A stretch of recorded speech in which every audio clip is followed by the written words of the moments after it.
എല്ലാ സഹായവും അള്ളാഹുവിങ്കിൽ നിന്നാണ്.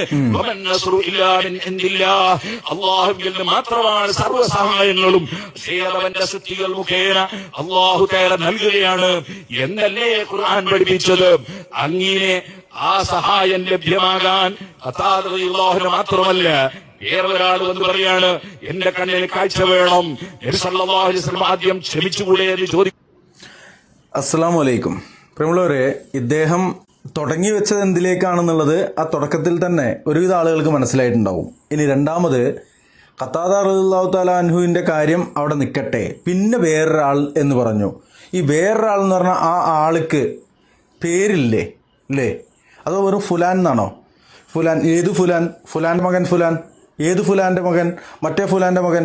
ഫുലാനുബിന് ഫുലാൻ, ഫുലാനുബിന് ഫുലാൻ, ഫുലാനുബിന് ഫുലാൻ എന്ന് പറഞ്ഞിട്ട് എന്തായാലും നിങ്ങൾ പറയുന്നത് കേൾക്കൂ. ഞാൻ ഇതിന് ഇടയിൽ നിർത്തിയത് ഇതുപോലെയുള്ള ചെറിയ ചെറിയ സംഗതികൾ അത് നിങ്ങൾ വിട്ടുകളയരുത് എന്ന് ഓർമ്മിപ്പിക്കാനാണ്. ഇദ്ദേഹം ഇത് പറഞ്ഞുകൊണ്ടെത്തിക്കുന്നത് എങ്ങോട്ടാണ് എന്ന് നമുക്ക് നോക്കാം. ചോദിക്കുന്നു. അദ്ദേഹം പറഞ്ഞു ക്ഷമിക്കാൻ പ്രയാസമുണ്ട്, എനിക്ക് സ്വർഗം കിട്ടണം, കണ്ണിന് കാഴ്ചയും വേണം. അപ്പോൾ നബി സല്ലല്ലാഹു അലൈഹി വസല്ലം തങ്ങൾ പഠിപ്പിക്കുന്നത് എന്താണ്? നിങ്ങൾ നന്നായി ഒതുവെടുത്ത് 2 റകഅത്ത് നിസ്കരിക്കുക. ഒതുവെടുത്താൽ തെറ്റുകൾ കഴുകിപ്പോകും. അങ്ങനെ ഹദീസിലുണ്ട്. ആദ്യം തന്നെ ഒന്ന് ശുദ്ധിയാകാനാണ് പറയുന്നത്. അങ്ങനെ ഒതുവെടുക്കുക. അതിന്റെ ശേഷം നിങ്ങൾ നന്നായി 2 റകഅത്ത് നിസ്കരിക്കുക. കണ്ണിന് കാഴ്ച കിട്ടാൻ നിസ്കരിച്ചിട്ടെന്താ കാര്യം എന്നാരും ആലോചിക്കല്ല കേട്ടോ. ലോകത്തെല്ലാം കൊടുക്കുന്ന റബ്ബ് അള്ളാഹുവാണ്. അവൻ വെച്ച കാരണങ്ങൾ, അവൻ വെച്ച നിമിത്തങ്ങൾ പലതാണ്. അതിൽ പ്രവർത്തനങ്ങളുണ്ട്, അതിൽ മന്ത്രങ്ങളുണ്ട്, അതിൽ തന്ത്രങ്ങളുണ്ട്, അതിൽ ചികിത്സകളുണ്ട്, അതിൽ സഹായം തേടലുണ്ട്, അതിൽ തവസ്സുലുണ്ട്, അതിൽ ബറക്കത്തുണ്ട്. അങ്ങനെ ഒരുപാട് വിഷയങ്ങൾ അല്ലാഹു തആല നിമിത്തമായി വെച്ചിട്ടുണ്ട്. 2 റകഅത്ത് അങ്ങനെ ഒരുപാട് കാര്യങ്ങൾ അല്ലാഹു തആല നിമിത്തമായി വെച്ചിട്ടുണ്ട് എന്നാണ് പേരോട് ഉസ്താദ് പറയുന്നത്. എവിടെയാണ് അത് വെച്ചിട്ടുള്ളത് ഉസ്താദേ? അങ്ങനെ നിമിത്തമായി വെച്ചിട്ടുണ്ടെങ്കിൽ അത് അള്ളാഹുവിന്റെ കിതാബിലുണ്ടാവണം, അല്ലെങ്കിൽ അള്ളാഹുവിന്റെ റസൂൽ സല്ലല്ലാഹു അലൈഹി വസല്ലം പറഞ്ഞിട്ടുണ്ടായിരിക്കണം.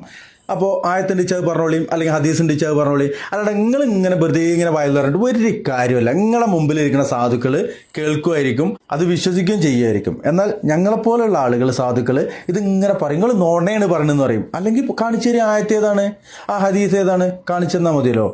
പറയും. 2 റകഅത്ത് നിസ്കരിക്കുന്നു പറയുന്നത്. ഖുർആൻ തന്നെ പറഞ്ഞില്ലേ, ഇസ്തഈനൂ ബിസ്സബ്രി വസ്സലാഹ്, ക്ഷമ കൊണ്ട് സഹായം തേടുക, നിസ്കാരം കൊണ്ട് സഹായം തേടുക. അദ്ദേഹം 2 റകഅത്ത് നിസ്കരിക്കുന്നു. അതിനുശേഷം മുഹമ്മദ് നബി സല്ലല്ലാഹു അലൈഹി വസല്ലമ തങ്ങളെ വിളിച്ച് ഇസ്തിഗാസ ചെയ്യാനും അള്ളാഹുവിനോട് പ്രാർത്ഥിക്കാനും അള്ളാഹുവിന്റെ റസൂൽ കൽപ്പിക്കുന്നു. ഇവിടെ എന്തേ പറഞ്ഞത്? അള്ളാഹുവിനോട് പ്രാർത്ഥിക്കാനും അള്ളാഹുവിന്റെ റസൂലിനോട്. ഏത് ഇവര് ഈ മയ്യത്തുകളെ വിളിച്ചു തേടുന്നുണ്ടല്ലോ, വിളിച്ച് പ്രാർത്ഥിക്കുന്നുണ്ടല്ലോ, ആ ഇസ്തിഗാസ ചെയ്യാനും അള്ളാന്റെ റസൂൽ കൽപ്പിച്ചു എന്ന് പറഞ്ഞ പൊന്നാരന്റെ ഉസ്താദെ, ഇങ്ങക്ക് ഈ കേരള യാത്ര പോലെയുള്ള ഇത്രയും ആയിരങ്ങൾ കൂടി നിൽക്കുന്ന ആ സ്ഥലത്തല്ലേ നിങ്ങൾ ഒരു അതും ഇല്ലാണ്ട് ഇതും ഇല്ലാണ്ട് അത് വിളിച്ചു പറഞ്ഞത്? ഒന്ന് കാണിച്ചു തരും, ഏതാണ് ആ ഹദീസ്? അള്ളാന്റെ റസൂലിനെ വിളിച്ച് പ്രാർത്ഥിക്കാനുള്ള ഹദീസ് ഏതിലാ പറഞ്ഞത്? ഇനി അവിടെ നിൽക്കട്ടെ. ഇതിൽ വേറൊരു സംഭവം കൂടിയുണ്ട്. പ്രിയമുള്ളവരെ, ഹയാത്തുള്ള റസൂലിനോടാണ്, ഹയാത്തുള്ള റസൂലിനെയാണ് പറഞ്ഞു എന്ന് പറയുന്നത്. എന്നിട്ട് പറയുന്നത് ഏതാണ്? ഹയാത്തുള്ള റസൂലിനോട് ഇസ്തിഗാസ ചെയ്യാൻ. ഇവർ ഹയാത്തുള്ള റസൂലിനോടും ഹയാത്തുള്ള മുഹമ്മദിനോടും ഹയാത്തുള്ള അബൂബക്കറിനോടും ഹയാത്തുള്ള കോയാനോടും ആണോ ഇസ്തിഗാസ ചെയ്യണത്? മരിച്ച് മണ്ണിന്റെ അടിയിൽ കിടക്കുന്ന ആളുകളോടല്ലേ? അബ്ദുൽ ഖാദർ ജീലാനി റഹ്മത്തുള്ളാഹി അലൈഹി ഇവർ വിളിച്ചു തേടുന്നില്ലേ? അതുപോലെ തന്നെ മറ്റു പലരെയും ഇവർ വിളിച്ചു തേടുന്നില്ലേ? ഷിയാക്കൾ യാ അലി, യാ ഹുസൈൻ, യാ ഫാത്തിമ, ആ വിളിച്ചു തേടുന്ന പോലെ ഇവർ വിളിച്ചു തേടിക്കൊണ്ടിരിക്കണില്ലേ? ഞാൻ കൂടുതൽ പറഞ്ഞു പോകില്ല. മൂപ്പര് പറയുന്ന ഇതിലെ ഇനി വൈരുദ്ധ്യം മറ്റൊരു തലത്തിലേക്ക് പൊട്ടപ്പോയത്തമായിട്ട് വരുന്നുണ്ട്. കേട്ടോക്കി. അതാണല്ലോ ആ നിസ്കാരത്തിന്റെ ശേഷം അല്ലാഹുമ്മ ഇന്നി അസ്അലുക വഅതവജ്ജഹു ഇലൈക ബിനബിയിക നബിയ്യിർ റഹ്മ, അല്ലാഹുവേ ഞാൻ നിന്നോട് ചോദിക്കുന്നു, വഅതവജ്ജഹു ഇലൈക, നിന്നിലേക്ക് ഞാൻ മുന്നിടുന്നു, ഇന്നി അസ്അലുക വഅതവജ്ജഹു ഇലൈക ബിനബിയിക, നിന്റെ നബിയെ ഇടയാളനാക്കി ഞാൻ നിന്നിലേക്ക് മുന്നിടുന്നു. ഇപ്പൊ എന്റെ ഉസ്താദ് പറഞ്ഞത് നിന്റെ നബിയെ ഇടയാളനാക്കിയിട്ട് ഞാൻ ഇതാ നിന്നിലേക്ക് മുന്നിടുന്നു എന്നാ പറഞ്ഞത്. അങ്ങനെ ഒരു സംഭവം പറഞ്ഞു എന്നുള്ള റസൂലുള്ളാന്റെ കൺമുൻപിലാണല്ലോ ഇപ്പൊ ഇത്. ആ ഹദീസ് എവിടെ ഉസ്താദേ? നിങ്ങളൊരു കഥ ഇങ്ങനെ പറയുന്നുണ്ട്, ബാലരമീന്നോ ബാലമംഗലത്തുനിന്നോ വായിച്ച പോലെ ഒരു കഥ പറഞ്ഞിട്ട് കാര്യമില്ലല്ലോ. ഇനി അതവിടെ നിൽക്കട്ടെ, ഇതിലത്തെ വൈരുദ്ധ്യം എന്താണെന്നറിയോ? ഇസ്തിഗാസ ചെയ്യാൻ പഠിപ്പിച്ചു എന്ന് പറഞ്ഞുകൊണ്ട് തുടങ്ങിയിട്ട് ഇപ്പോൾ തവസ്സുലായി. സുന്നത്തായ തവസ്സുലുണ്ട്, ഹറാമായ തവസ്സുലുണ്ട്. ഏതാണ് നമുക്ക് ചെയ്യാൻ പറ്റുന്ന തവസ്സിൽ, ഏതാണ് ചെയ്യാൻ പാടില്ലാത്തത്? അങ്ങനെ ചെയ്യാൻ പാടുള്ളതുണ്ടോ? നിങ്ങൾ ആകെ തശ്വീശാവൊന്നും വേണ്ട. നമ്മൾ ചെയ്ത നന്മകൾ, അതുപോലെ തന്നെ അള്ളാഹുവിൻ്റെ നാമങ്ങൾ, ഇതൊക്കെ വെച്ചുകൊണ്ട് നമുക്ക് തവസ്സുൽ ചെയ്യാം. പക്ഷെ മരണപ്പെട്ടു പോയ ഒരാളെ ഇടയാളനാക്കിയിട്ട് തവസ്സുൽ ചെയ്യാൻ എപ്പോഴേ പഠിപ്പിച്ചിരിക്കുന്നത് ബിദ്അത്താണ്, അത് പുത്തനാചാരാണ്. ഇനി പറയട്ടെ, മുന്നിടുന്നു നബിയ്യിർ റഹ്മ, അത് കാരുണ്യത്തിന്റെ നബിയാണ്. ആ നബി മുഖേനയാണ് കാരുണ്യം ലഭിക്കുന്നത്, കാരുണ്യത്തിന്റെ നബിയാണ്. ആ നബിയെ മുൻനിർത്തി ഞാൻ നിന്നോട് ചോദിക്കുന്നു, ഞാൻ നിന്നിലേക്ക് മുന്നിടുന്നു അല്ലാ എന്ന് പറയണ്ടേ. ഇനി പ്ലേറ്റ് ഒന്നും കൂടി മറിക്കണ്ട്. ഞാൻ മുൻപൊരു വീഡിയോ ചെയ്തപ്പോൾ അദ്ദേഹത്തിന് എന്തൊക്കെയോ ചില അസ്കിതകൾ ഉണ്ടോ, എൻ്റെ ഒരു തോന്നലായിരിക്കാം, ചിലപ്പോൾ ഉണ്ടാവുമൊന്നുമില്ല. ഒരു വിഷയം തുടങ്ങിയിട്ട് മറ്റൊരു വിഷയത്തിലേക്ക് ലിങ്ക് ആവാതെ വേറൊരു വിഷയത്തിലേക്ക് ചാടിക്കളിച്ച് പോകുന്ന, ഇവിടെ ഇപ്പം എന്തേ പറഞ്ഞ് ഇസ്തിഗാസ എന്നുള്ള ആ ഒരു ഇതിൽ തുടങ്ങുകയാണെന്ന് പറഞ്ഞു, പിന്നീട് അത് തവസ്സുലിലേക്ക് മാറി, ഇനി ഇസ്തിഗാസയിലേക്ക് പോകുന്നുണ്ട്. പ്രിയമുള്ളവരെ, അതുകൂടി ഒന്ന് കേൾക്കുക, എന്നിട്ട് നിങ്ങൾ സ്വയം ചിന്തിക്കുക എന്താണ് ഇവരുടെ ഇസ്തിഗാസ. പിന്നെന്താ വേണ്ടത്? പിന്നെ നബിതങ്ങളെ നേരിൽ വിളിച്ച് ഇസ്തിഗാസ ചെയ്യണം. അതാണ് നബിതങ്ങൾ പഠിപ്പിക്കുന്നത്. യാ മുഹമ്മദ്, ഓ മുഹമ്മദ് നബിയേ, ഓ മുഹമ്മദ് നബിയേ.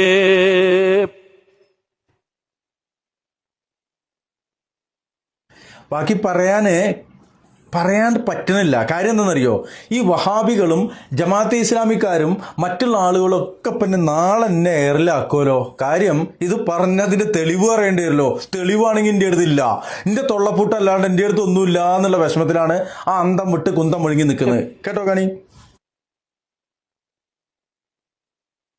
ഞാൻ അങ്ങയെ മുൻനിർത്തി അള്ളാഹുവിനോട് ചോദിച്ചിട്ടുണ്ട്. എന്താക്കിയത്? യാ മുഹമ്മദ്, യാ മുഹമ്മദ്, യാ മുഹമ്മദ്. ഇവിടെ അങ്ങനെയാണോ പ്രിയമുള്ളവരെ ഇവര് പ്രാർത്ഥിക്കുന്നത്? ആണോ? ഒന്ന് രണ്ടെണ്ണം പെട്ടെന്ന് ഒന്ന് കണ്ടോക്കാണി. യാ നബി അല്ലാഹ്, ഞങ്ങളെ തൗബ സ്വീകരിക്കണേ, ഞങ്ങളെ പാപങ്ങളെ പൊറുക്കണേ. അറിയാതെ രഹസ്യ പരസ്യമായി ഒരുപാട് പാപങ്ങൾ ചെയ്തവരാ. ഈ മജ്ലിസ് ഏറ്റെടുക്കണേ തങ്ങളെ, സ്വീകരിക്കണേ തങ്ങളെ, കബൂൽ ചെയ്യണേ തങ്ങളെ, ഇജാബത്തുള്ള മജ്ലിസാക്കണേ തങ്ങളെ, തങ്ങളെ ഞങ്ങളെ ഏറ്റെടുക്കണേ തങ്ങളെ. ബദരീങ്ങളെ ഒരൊറ്റ വിളിയുണ്ട്. നെഞ്ഞത്തൊന്ന് കൈ വെച്ചുകൊണ്ട് ബദരീങ്ങളെ ഞാൻ കുഴങ്ങിയല്ലോ. പെട്ടെന്ന് എന്തോ ഒരു വഴി അവിടെ വരികയും സലാമത്താവും ചെയ്യും. ബദരീങ്ങളെ നിങ്ങളല്ലാതെ രക്ഷിക്കാനില്ല, എനിക്ക് വിളിക്കാൻ നിങ്ങളല്ലാതെ മറ്റാരുമില്ല, നിങ്ങൾ എന്നെ കൈവിടല്ലേ. അല്ല, ഇവര് ഇസ്തിഗാസ എന്ന് പറയുന്നത് നേരിട്ടാണ്. എന്നാൽ മൂപ്പരൊന്നുണ്ട് ആലോചിച്ചു, നമുക്ക് ഇസ്തിഗാസ എന്ന് പറഞ്ഞ ബിദഅത്താണ്, ചെറുതായിട്ടൊക്കെ തവസ്സുൽ വേറെ ഉണ്ടല്ലോ, നമുക്കൊന്ന് പിടിച്ചു തൂങ്ങാന്ന് പറഞ്ഞിട്ട് ഇപ്പൊ തവസ്സുൽ നമുക്ക് തൂങ്ങിയിരിക്കുകയാണ്. എന്നാൽ മൂപ്പര് പറഞ്ഞത് എന്താണ്? ഇസ്തിഗാസ. എന്താണ് ഇവരുടെ ഇസ്തിഗാസ? എന്താണ് ഇസ്തിഗാസ എന്ന് പറഞ്ഞാല് ഒന്ന് പറയാണി മൊയ്ലിയാമാരെ. ഇസ്തിഗാസ എന്ന് പറയുന്നത് അതിന്റെ അർത്ഥം എന്താ? തവസ്സുൽ എന്ന് പറഞ്ഞാൽ അതിന്റെ ഭാഷാർത്ഥം ഇടതേട്ടം എന്നാണ്. അള്ളാഹുവിനോട് തേടുമ്പോ ഇടയിൽ മഹാത്മാക്കളെ, മഹൽ വസ്തുക്കളെ ഒക്കെ നമ്മൾ ഇടയാളന്മാരാക്കി വെച്ച് അള്ളാഹുവിനോട് ചോദിക്കുക. ഇതാണ് തവസ്സുൽ. ഇസ്തിഗാസയാകുമ്പോൾ ആ ചോദ്യം തന്നെ മഹാത്മാക്കളോട്, മഹത്തുക്കളോട് ചോദിക്കുന്നതിനാണ് ഇസ്തിഗാസ എന്ന് പറയുന്നത്. അഭൗതികമായ രൂപത്തിൽ, കാര്യകാരണ ബന്ധങ്ങൾക്ക് അതീതമായ രൂപത്തിൽ, മറഞ്ഞ വഴിയിൽ, വൈദിയായ രൂപത്തിൽ, മനുഷ്യ കഴിവിന് അതീതമായ രൂപത്തിൽ, സൃഷ്ടി കഴിവിന് അപ്പുറത്തുള്ള കാര്യങ്ങളിൽ ഇങ്ങനെയൊക്കെ പറഞ്ഞുകൊണ്ട് വിഷയം കെട്ടുകെട്ട് പർവ്വതീകരിക്കും. ഈ രൂപത്തിൽ ഒരു ശക്തിയോട് ചോദിക്കുന്നതിനാണ് ഇസ്തിഗാസ എന്ന് പറയുന്നത്. ഇതാണ് ഇസ്തിഗാസ. ഇടതേട്ടല്ല, ഇടയാളിനെ നിർത്തലല്ല, അക്ജാബ് ബർക്കത്തല്ല, ഈ പറഞ്ഞതൊന്നുമല്ല, നേർക്കുനേരെയാണ്. പറയൂ ഉസ്താദേ. ഞാൻ ചോദിച്ചത് അവിടുന്ന് അവിടുന്ന് എന്റെ ആവശ്യം നിർവഹിച്ചു തരാനാണ്.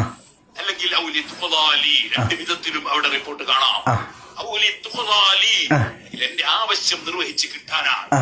ഞാൻ അങ്ങയോട് പറയാണ്. ശേഷം എന്തിനാണിത് പറയുന്നത്? എന്തിനാ പറയണേ? സല്ലല്ലാഹു അലൈഹി വസല്ലം ഇടപെടാനാണ്. നബിതങ്ങൾ പല വിധത്തിലും ഇടപെടാറുണ്ട്. ചിലപ്പോൾ അള്ളാഹുവിനോട് ചോദിച്ചു വാങ്ങിക്കൊടുക്കുന്നത് ഒരു ഇടപെടലാണ്. നബിതങ്ങൾ ഡയറക്റ്റ് അള്ളാഹു നൽകുന്ന കഴിവിനാൽ കാര്യം സാധിപ്പിച്ചു കൊടുക്കൽ വേറെ ഒരു ഇടപെടലാണ്. ആ ഇടപെടൽ ഏതാണ്? ഓക്കെ, ഏതോ ആവട്ടെ, ഏത് ഇടപെടലാണെങ്കിലും അതിനൊക്കെ തെളിവുണ്ടാവുമല്ലോ പോരടുത്ത്. അവർ കാണിക്കും എന്ന് പ്രതീക്ഷിക്കണു. ഖിയാമത്ത് നാൾ വരെ ഈ വിവരക്കേടിന് തെളിവില്ല. ലാ ബുർഹാന ബിഹി എന്ന് പറഞ്ഞത് വെറുതെ അല്ല.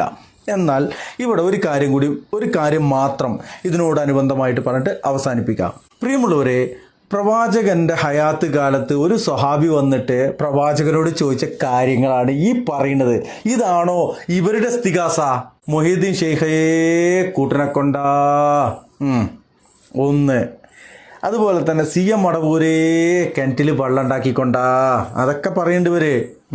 അതേപോലെ തന്നെ കോയപ്പാപ്പോ ഊരവേദന മാറ്റിക്കൊണ്ടാ, ഇതൊക്കെ ലബർ ഇസ്തിഗാസ. ഇതൊക്കെ ലബർ പറഞ്ഞു വന്നത് മരിച്ച മയ്യത്തുകളോട് വിളിച്ചു തേടാനുള്ള ഇസ്തിഗാസ എന്നുള്ള സാധനമാണ്. ഇടയാളനെ സ്വീകരിക്കുക എന്നുള്ള കാര്യം പോലും ഹയാത്തുള്ള പ്രവാചകനോട് പറഞ്ഞ കാര്യമാണ് ഹദീസിലുള്ളത്. അവിടെ ഇത് കണ്ടിട്ട് ഒരു സ്വഹാബിയും മരിച്ചുപോയ പ്രവാചകനെ ഇടയാളനാക്കിയിട്ട് അള്ളാഹിനോട് പ്രാർത്ഥിച്ചിട്ടില്ല. പിന്നെ ഹയാത്തുള്ള ആളോട്, അന്നത്തെ ഏറ്റവും പ്രഗത്ഭരായ ആളുകളോട്, ഇപ്പോൾ ഉമർ റളിയല്ലാഹുവിൻ്റെ കാലത്ത് വരൾച്ചയുണ്ടായപ്പോൾ അന്നവിടെ നിസ്കാരത്തിനും പ്രാർത്ഥനയ്ക്കും നേതൃത്വം നൽകിയത് ഇബ്നു അബ്ബാസ് റളിയല്ലാഹു ആയിരുന്നു. അപ്പോൾ അതുപോലെ അത് എന്താ ഉമർ റളിയല്ലാഹു അന്ന് ഭരണാധികാരിയാണ് നിർവഹിക്കാത്തത്. അതിൻ്റെ അടിസ്ഥാനത്തിൽ അന്നത്തെ കാര്യപ്പെട്ട ആളുകളെ ദുആ ചെയ്യാനും ഒക്കെ നമ്മൾ അവരോട് അറിയിക്കുക, അവരെ നേതൃത്വത്തിലെടുത്തുക. അതൊക്കെയാണോ ഇതിന് തെളിവിൻ്റെ ഉസ്താദ്? എന്താ ഉസ്താദ് നിങ്ങൾ ഈ പറഞ്ഞുകൊണ്ടിരിക്കണേ? എന്തായാലും ഉസ്താദ് ഇങ്ങനെ പറഞ്ഞുകൊണ്ടിരിക്കും, ഞങ്ങൾ നിങ്ങളെ പിന്നാലുണ്ട് എന്നാണ് പറയുവാനുള്ളത്.